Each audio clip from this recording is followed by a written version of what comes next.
Everybody, it's your boy Bahal back with another creepy horror recap. Don't move. It's watching you. You scared? Good. Let's begin. The corrupt officials use forged contracts and kickbacks to seize the farmers' land, then celebrate their victory at the luxury resort. When the gas runs out, the chef tries to refill it, but his car breaks down due to nails in the tire.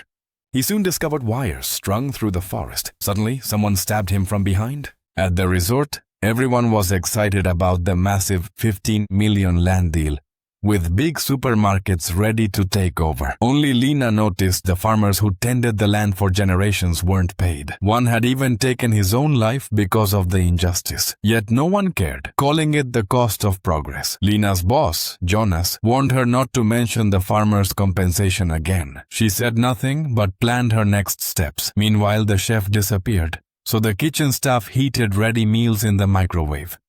Roger, placing fresh towels in rooms, found a fancy beer, drank it on a hammock, but was suddenly stabbed, then beaten to death, his body discarded carelessly. Jonas, dressed as an urban explorer to entertain guests, sparked a debate about carbon emissions, ignoring the farmers' plight. Angry, he demanded to break ground for the new mall, proudly showing off a golden iron fist. Later, the guide gathered everyone, collected their phones, and started a team-building game making rafts. Suddenly, someone stole the phones and a mask. Meanwhile, a masked butcher chased a terrified woman, killing her with a frying pan as blood splattered everywhere. Officials prepared for ziplining, but Lena sneaked into Jonas's room and found proof of the illegal land seizure. She copied it, determined to fight for the farmers. As the event ended, guests popped champagne, but the guide noticed all the stuff had vanished. Searching the chaotic kitchen, she found a terrified staff member's corpse and faced the butcher.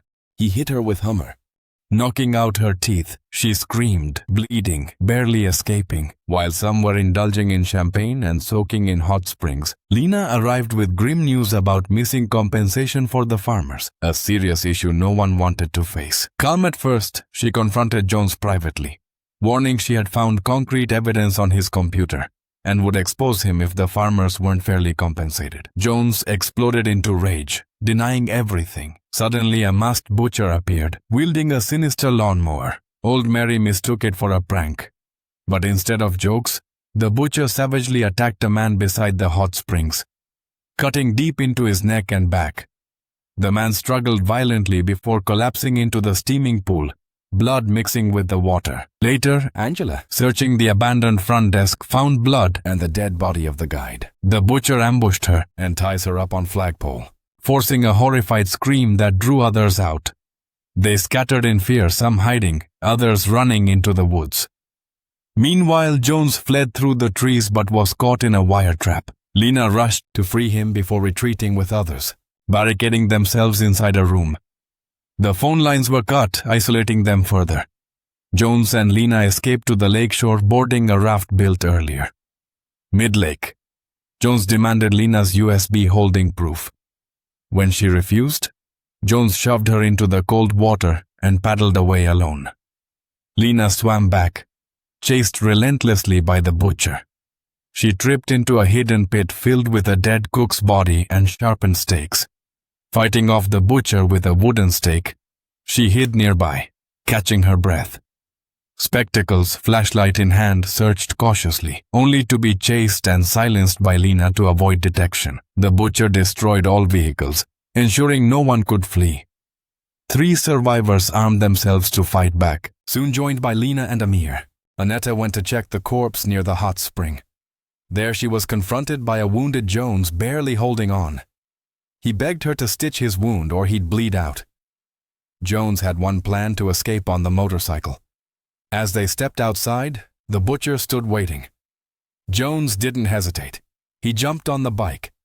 Annette tried to climb on but slipped and hit the ground. The butcher killed her. On the other side, Jones sped on a motorcycle but hit iron nails set by the butcher, punctured his tire, and crashed into a ditch. The others, without cars, used flashlights to navigate the forest. Then they ran into the butcher again and scattered in panic. Some hid in rooms, while Lena and Amir tried sliding across the lake on a steel cable to reach the road and call for help. Halfway, they saw sharp wooden stakes on the other side. Turning back was too late. Unfortunately, Amir died, but Lena was safe. While she was walking on the tree, she found a box where the butcher had hidden their phones. She grabbed her phone and called the police. The three left hiding in rooms. Two armed themselves to fight back, but suddenly the butcher grabbed the women from behind, choking her. An old man, weapon in hand, froze, unable to act. The woman struggled outside but got stabbed in the back with a small knife and fell. Just as the butcher readied a drill to finish her off, the old man sprayed the butcher's mask with a flamethrower. Flames erupted, forcing the butcher to dunk his head in a water tank to smother the fire. As the butcher prepared to strike again, Nadia slashed his head with a golden shovel from behind, knocking him down. Meanwhile, Lena, after finishing her call, was suddenly tackled into the river by Jones, demanding the USB drive. Lena refused, and they struggled. She grabbed Jones's scalped forehead and ripped the skin off, killing her instantly. The police arrived at the resort and took the survivors away. That's it for today's scare. This is Bahal. Subscribe for more nightmares. And hey, don't sleep alone.